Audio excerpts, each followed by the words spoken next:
Welcome. I'm Sebastian Mahfood, and you're listening to WCAT Radio, the on-air wing of En route Books and Media, bringing you the dulcet sounds of Catholic wisdom. This is Dr. Cynthia Toolin-Wilson here with I Thought You'd Like to Know, a show on En route Radio. I would like to start with a prayer, as we do in En route. Hail Mary, full of grace, the Lord is with thee. Blessed art thou among women, and blessed is the fruit of thy womb, Jesus.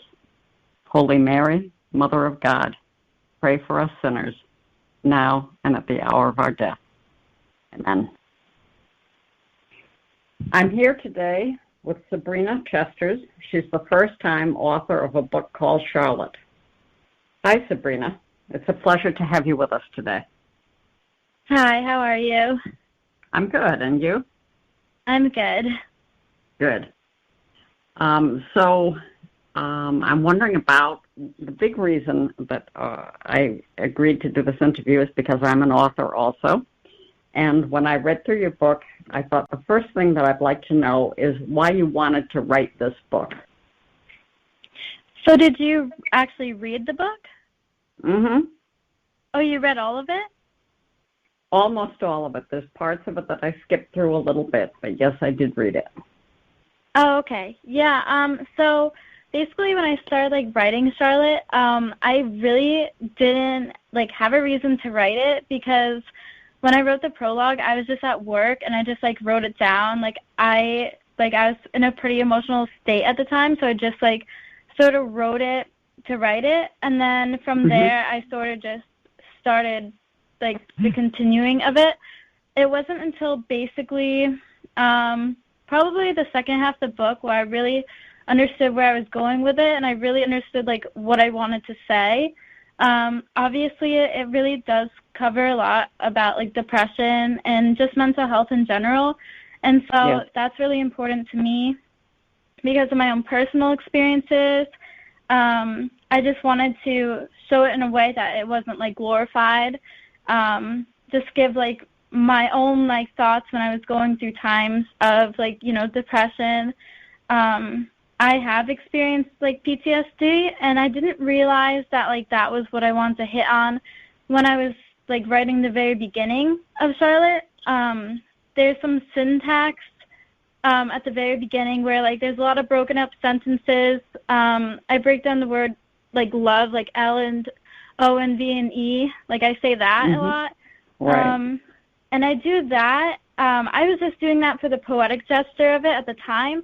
But then when I went back and I read it when I was about to go finish it, I realized that could give some significance to the PTSD symptoms that she was experiencing whenever she was around her ex-boyfriend, who the sexual assault side of that comes in. But so, and then I also just with the substance abuse side of it, I have known some people who have experienced it themselves, or I've read books where that was a big factor in the characters' lives, and so I really wanted to try to portray it in a real, in just a real life sense, I guess is what I'm trying to say. I understand. But, so other than that, I really just wanted to write Charlotte because at the time that I started writing it, I just had a lot of different thoughts about society, and I didn't really know how to conjure a way to put it out there. So basically, I just that's why it's written in stream of consciousness. Basically, is because it allowed me to get all these random ideas on paper in a sense that it sort of made sense in the way it was written, and it still had a storyline to it. Yes. If that makes sense. Yes, it does. Okay. Why did you decide to write it in this particular style? It's what do you call it? A stream of consciousness format. Yeah. So basically, like I said, at the time I I did have like a lot of, just in high school, I just like thought about a lot of different, just random things. Like there's a lot of scenes or like parts of the book where Charlotte is like looking out the bus window a lot, and she talks about the trees like passing by, and she has a lot of different ideas about the trees. And it's just like the same thing like how I experienced it. Like in high school, I'd always just like, you know, I'd have like these random thoughts, like even about like the trees passing by, and like all like, and just like zooming into that like with Charlotte's character and kind of explaining it in a different way and giving it more purpose. I think like with my writing, I try to give everything that I experience more purpose, and that is why I write. So that's sort of why I did it in that way. Also, it was my first time writing fiction. Like I started with poetry for a lot of years, and so me writing in first-person perspective, I didn't really know how to like go about that. So like this was just a very easy way of me doing it. And also with poetry, it's very like short, like length, like thoughts basically. Just like you get it out real quick and it's there. It's a poem. And so with that's why it was like broken up into so many little pieces. Is because that was just like so much easier for me at the time. Oh, as if it was poetry. The same method. Yeah. That's an idea. And that's why there's a lot of like indirect language, like when she talks about fall being her language, that's sort of like a reference to me saying that like, oh, writing is my language. Like I understand literature. Like this is like what I understand. Like, and when her math teacher understands math and equations, and like maybe that's her language. That's what she understands the most. Do you know what I mean? Yes. So that's like how I got to use more like literary like devices basically with that format, just because that like it allowed me to be like more poetic, because it was abstract because it was just her thoughts the whole time. You know what I mean? Yes. So it's interesting because as I was reading it, you know, very quickly you realize that it's broken into, well, not actually hours. I mean, in some cases it's only a few minutes or 2 hours. But it's like, it's almost, I was thinking it was more like a diary format. But from what you're saying, it's more of a poetic device. That's very interesting. Yeah. So, and that's the thing, too, is, like, there's 2 times when, like, I break, like, the fourth wall, I believe it's called, like, where it's basically, like, she addresses the audience. And, like, when that happens, it just naturally just happened. Like, when I was writing it, it just made sense. Like, it just felt really real and just really her. And so, like, that's why I just kept it. And, you know, like, that could, like, one of my friends has read the book, and he even said something about, like, it having, like, that sense of a diary. And, like, when it breaks the fourth wall, I can definitely see that, because it's, like, who is she talking to? But I like having, like, that question in the air, because, like, it's just more just her, you know, and it addresses the audience, so it's like asking them for like their own opinion or their own reactions, like you know what I mean? Yes, I do. Yeah. And that's effective, I think. So, how long did this take you to write? So with my writing, I like to take time. I like to experience, like, life. I guess my favorite movie is called, like, one of my favorite movies is called Second Love. And basically it's about this boy, and, like, his sister's an author and his dad's an author, and then he's a writer as well. And basically his dad tells him in a scene that like, basically writers are just a sum of their experiences. And so I really took that to heart. And when I started writing Charlotte, like, I really did have a lot of just emotion going on, just, like, a lot of different things I wanted to say because of how I was feeling. And at that point in time, that was my life experience. I took a lot of time away from writing Charlotte, and I really didn't even know if I was ever going to go back and finish it until this summer. So I started my senior year, like, right before it. So it's been, like, 3 years. Okay. Yeah, so I wrote the first half of it when I was 17, and I wrote the second half when I just turned 20 this summer, so I just finished it this summer.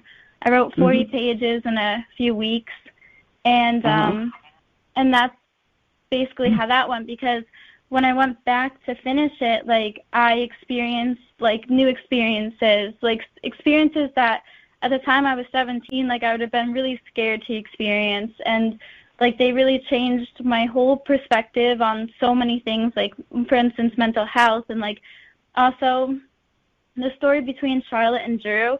Like, I just wanted to make it, like, obviously, it's, you know, it's dramatic because it's a story, and, like, it needs to have, like, that dramatic, like, factor in it to, like, keep people, like, interested in what's going on, but I wanted to keep it, like, really, like, real and just simplistic because, like, you know, that's life, and, like, her toxic relationship with, like, her ex-boyfriend and, like, all the thoughts she has about, like, you know, maybe, like, going back to him at one point in the story, like, that's stuff I've experienced, and, like, I've experienced, you know, a sexual assault, and that wasn't something I had experienced when I was 17, which is very ironic because the first half of the book, like, it talks about that a lot, but I hadn't experienced it yet. So going back 3 years later, I had all this new life to write about, and that's how, like, that went about. So that's why it took me so long to write it. So did you go back and edit the first part after this happened to you so that it was more coherent throughout the book, or more of a constant thread, or did you leave the first half the way it was?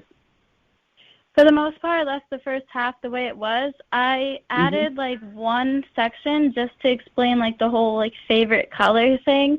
But other than that, no, I didn't change it because when I looked at it and I figured out where I was going with the book, like I said, like, the whole PTSD thing, like, the broken up sentences, like, that's my favorite part of it because, you know, like, that's the part where you sit and you think, it's like, why are these words broken up? Why is the word love broken up? And I did that because I want people to think about it like I do. You know what I mean? And so I kept it like that because it kind of went with the purpose that I was about to give it. You know what I mean? Yes. But excuse me. So could you give us a synopsis of the whole book that might interest people to read it? You know, just go through and give, you know, the highlights. Yeah, I mean, obviously, like, I've already spoken about how it's written in a stream of conscious format, and that, like, gives the abstraction of her thoughts. And the plot, basically, like, it focuses on Charlotte and, like, all the internal struggles that she has with herself after experiencing the traumatic event that basically is, like, generated by her ex-boyfriend, and like, all her reactions to it. And also during this time, like, a boy named Drew comes into her life, and they both have just, like, you know, these backgrounds where they can relate to each other.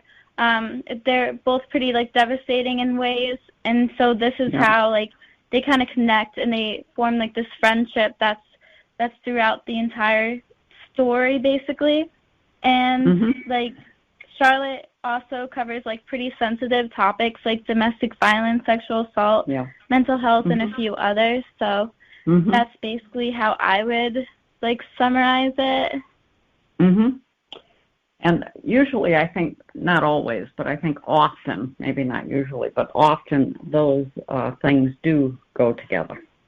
So that makes it very, well, it makes it very applicable to life in today's modern world.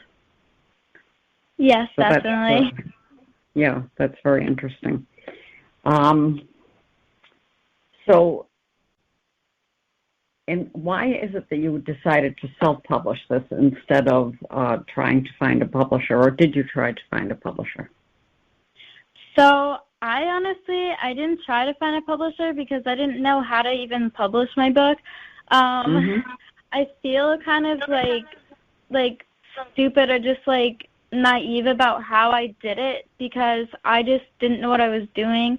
And so I, like, kind of did this, like, quiz online about, like, if you want to publish your book, like, and they suggest, like, these publishers. So I was like, oh, it's a publisher. So basically I put my number in the quiz online, and so I got a phone call from Exlibris, which is the self-publishing company I used, and like they explained it to me, and I was like, it was a lot of information all at once, but I was like super excited. I was just like, I didn't understand it. I was like, oh, I have a publishing consultant. Like, you know, it's just like these things that, like, you're a new author, like you just get really excited and you don't know what you're doing, and then like you just get caught up in it, and that's sort of what happened to me.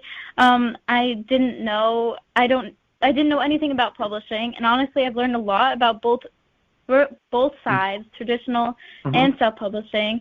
And a part of me is like, well, I do have all the control over my work. I still have all my rights. I got to pick out the cover and all of this, but it's also just very stressful.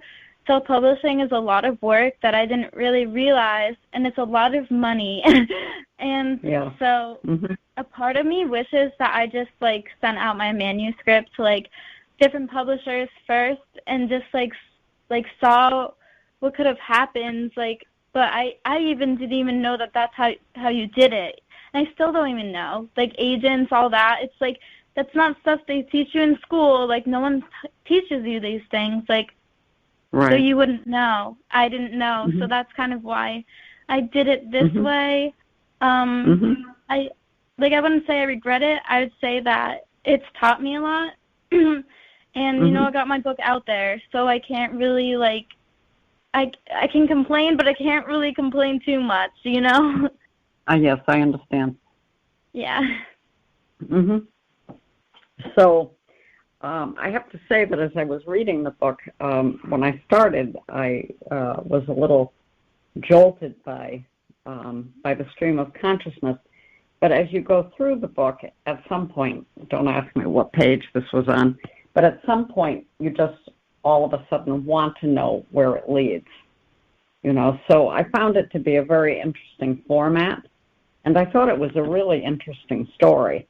And I think it's a story that could apply to so many people in the United States today. So I was actually very impressed, and I was surprised when I found out how young you were. So how long have you been writing? So I'm 20 now, and I started when I was 12. Wow. I mean, I've honestly had a lot of different life experiences very early on in my life. So it gave me a lot of reason to write. And basically, like, I started with poetry first. So my 7th grade year, my teacher, Mr. Barron, he was, like, showing us poetry in class, and I was just really intrigued by it. I really wanted to understand it. Like, English just kind of, like, captivated me right away. And basically my Aunt Pat, like, I was, like, showing her this poem. I was like, oh, this, like, really excites me. She's like, why don't you just write your own? So then I did. And then Mr. Barron showed it to the class the next day, and then I just started working with him a lot, like, throughout the years. I went to a really small public high school. There's, like, 246 kids, 7th through 12th grade, attending right now. It's called Parachilds. And basically because it was 6 years, I worked with Mr. Barron basically for 6 years. So, but also in 7th grade, it was really weird because I had just started, like, writing and everything, and, like, I would get these, like, dreams of, like these images, and, like, they've given me a lot of, they're influencing a lot of what I have planned in the future. Like, ever since I was in 7th grade, I've had this plan of writing this book series called Amethyst. Like, I would just get, like, these dreams of, like, this gigantic, like, tsunami, like, breaking this glass, and, like, it would zoom into, like, the little, like, pieces of glass, and, like, it would be in, like, an office and everything, and, like, I would have, like, images of, like, what amethyst looks like and everything, and, like, I was really religious early on, so, like, I had a lot of influences with, like, where I wanted to go with, like, desire and, like, lack of innocence and all of that. Like, it really impacted my writing, and it impacted my thoughts. So, like, that's how I, like, generated, like, my ideas for Amethyst. and that's what got me started writing, like, stories. Like, that's what wanted me to do fiction. And so in middle school, I'd write a lot of short stories. I went to writers' conferences throughout high school in Vermont, and I was just exposed to a lot. I got to speak with, like, a lot of different authors and a lot of people my age that were going through the same things, because I feel like as a writer, it's very different than, like, when you're not a writer, because especially at my age, like, I felt so weird. Like, I just felt different because I saw things differently. And I think that, like, when I was writing Charlotte, again, when I spoke about fall, like, that was sort of me saying, like, how this is how I see the world. So you know what I mean? Like, me as a writer. And, like, so that's sort of, like, where all this started. And then as the years have gone on, I just, like, Charlotte was the first big step, and, like, I guess that's just how it went from there. Like, people don't really read poetry, so, you know, I still write poetry because that's more, like, my language, per se. Like, it just comes out. Like, it's very natural for me to write poetry because I'm more of, like, a lyrical writer. Like, I listen to everything that I write down. Like, I don't rhyme. I just have a rhythm to what I say. Like, you know what I mean? Yeah. So it's just, like, stuff like that. That's how it started. So when you write poetry, do you edit that, or do you just rework it more than edit? So I don't edit my work very often. I believe that once it's out there, it's out there. Like, it's raw. It's the raw characters. It's the raw story. It's the raw poetry. So I think that it's organic. That's where it's supposed to be. You're not supposed to go back 1,000 times and rewrite it 1,000 times, because that's no longer the story that you put down on paper. So I don't really edit my work, my poetry. If something's a little bit off, if the lining is off, then I'll try to listen and see where I can improve it. But for the most part, I try to do all of that when I'm writing it down. So I'm wondering what that says about your writing as art, because for many people who write, we labor over what we've written to the point that years pass. So yeah, exactly. So trying to make a finished product, but your finished product is actually more raw. I like that word, raw. I think that's a good adjective. Yeah, so your work is more raw deliberately. Exactly. Don't finesse with it. Make it more perfect or more smooth. So that's an interesting difference in an author. So go ahead. Oh, what? Go ahead. You go ahead. I was just going to ask you some more about this next work that you're getting ready to write, Amethyst. So actually I have a big plan with my writing. Amethyst is not the final project, but the biggest project that I have set for my writing career at the moment. And so I believe that again, with the life experience, it's not just that I'm waiting for. It's also, like, the development of my voice. Like, for Charlotte, that was a very, it was a good shot, but I feel like I could have definitely, you know, developed more, or, like, said something more different, or, like, different, I guess. You know, like, Charlotte was the very beginning, and I did that on purpose. Like, and then, so before Amethyst, I plan on also, you know, with Charlotte, I find that there's, like, potential in a sequel, because the boy Drew, there's a lot of potential with his story, like, just to write one in his perspective. And then also Charlotte's ex-boyfriend, I also find that there's potential in writing, like, an extra book with his side of things as well. But that's only if, like, you know, people actually read Charlotte and actually want more of it.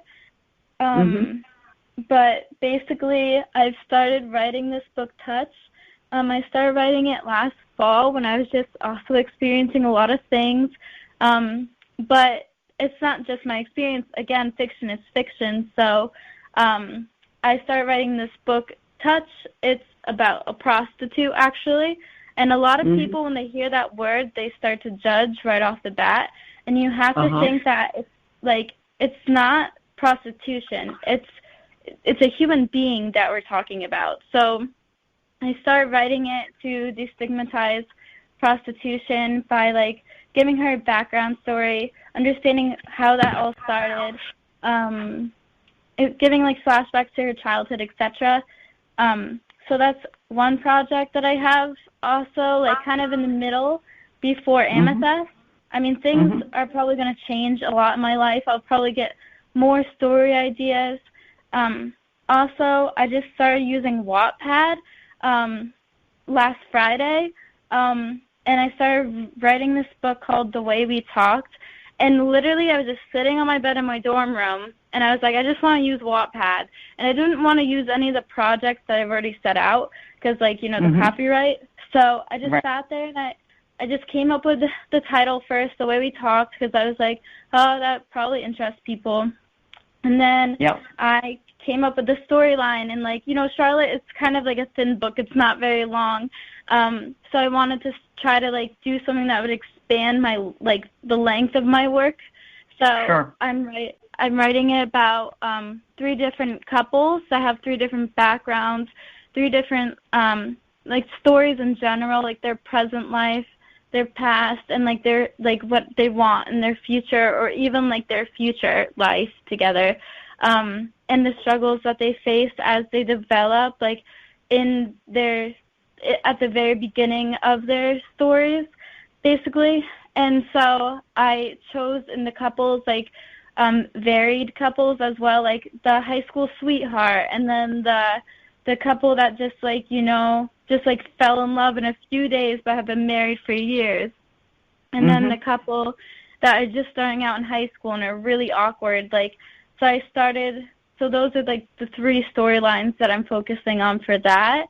And basically, I think it's been helping me a lot to be writing every day because I've been posting a chapter a day. Yeah. So, and it's just, again, with poetry, you know when to stop. You feel it. It's done. And so what I've been practicing with my chapters on Wattpad is, they suggest shorter chapters, which works great for me. And so basically I get that feeling. I just listen, and I know when to end the chapter. And whether or not it's very appealing for people to keep reading or not, that's just how I feel it should end, So this is all just practice and experience for Amethyst, because I do see it as, the Hunger Games, all these other books that have really made it. That's what I see Amethyst as doing, so I want to be really prepared for it. And already have, my standing in the literary, world and all that. So that's why, I'm waiting. That's very important. That's also very interesting. It seems like you've really thought a lot of things out here. Yeah, I think so.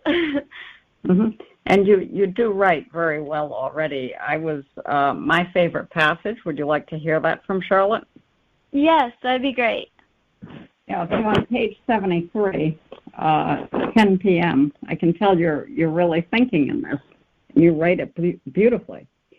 I do believe that love is dangerous. I do believe that love kills. I do believe that pain lasts longer than an instant in time. I do believe that people don't actually have a language, and letters never existed before we came up with them. I do believe that love is an obsession, and that humans go to another human in order for them to survive.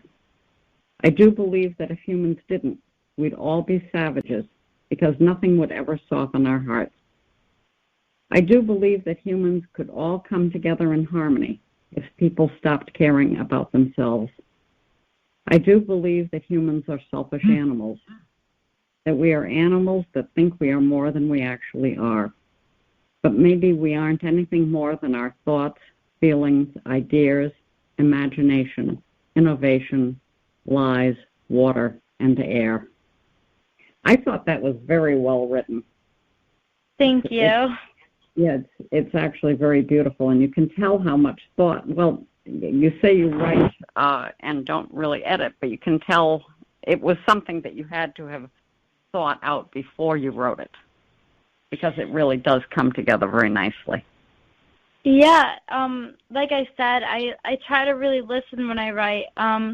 Like that entire section of like when she's like describing her favorite color of white, like before she goes into like love being dangerous. I think I might have written that like separately and then put it into Charlotte, but I was just like really emotional that night. Like I still remember the night I wrote it, and like I just was like, this is it. Like, this is like, people are gonna understand this, and like this is what people are gonna like, and this is what makes Charlotte big or something. And so that entire thing, like, that's just thoughts I've always had, like that's feelings I've always had, and so I just like put it down, and like it just that was all. Like I didn't, again, like I don't really edit too much, so I don't think I really edited that part unless something sounded wrong. But yeah, that's just, again, everything I try to do is organic and like raw. Like that was a lot of me in there, because I was experiencing a lot of pain. Actually, like a very big inspiration of Charlotte. Again, like I wrote the prologue at work because I was in an emotional state. It was after like my first big heartbreak, and Mr. Barron was like, just write. And so I just wrote, and that's what made Charlotte Charlotte. Like that was the very beginning of Charlotte, was just my heartbreak. And you know, like your first love, you love so much. Like I loved so much because I didn't know any better.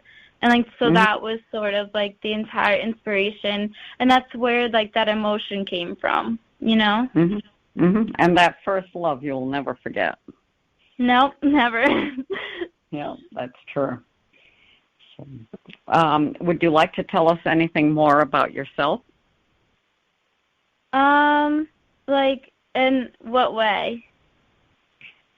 Well, just a little bit more of your background, where you're from, brothers, sisters, that kind of thing, your family. Yeah, so, like, again, I grew up in a really small town, Chaplin, in Connecticut. Basically, like, it's super small. No one knows about it. Even the town next door doesn't know about us.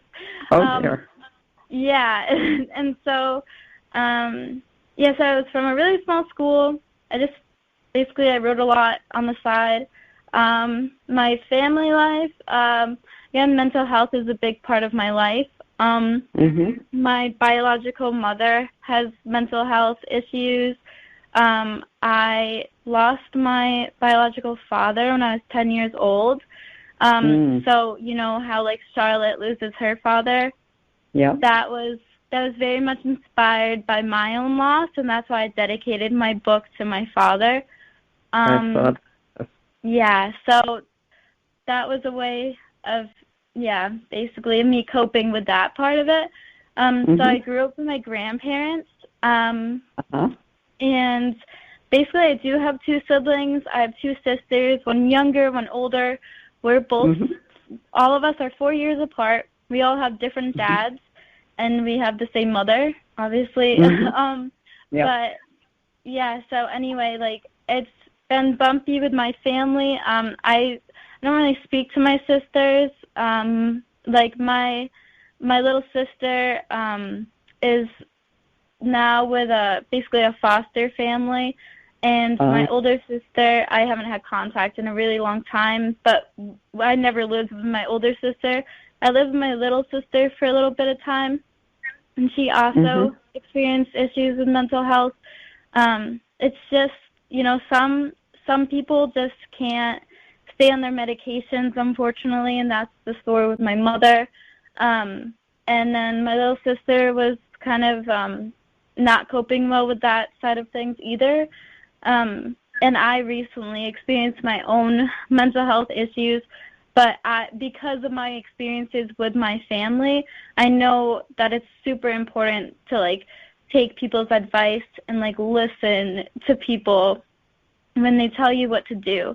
And that's going to keep you on the right track. Like, people always, like, make mental illness into, like, this huge, scary thing. And I grew up thinking that it was really scary because I saw my real mom and I saw my little sister acting out. And I just saw all these things, and it made me really scared to ever fall off track.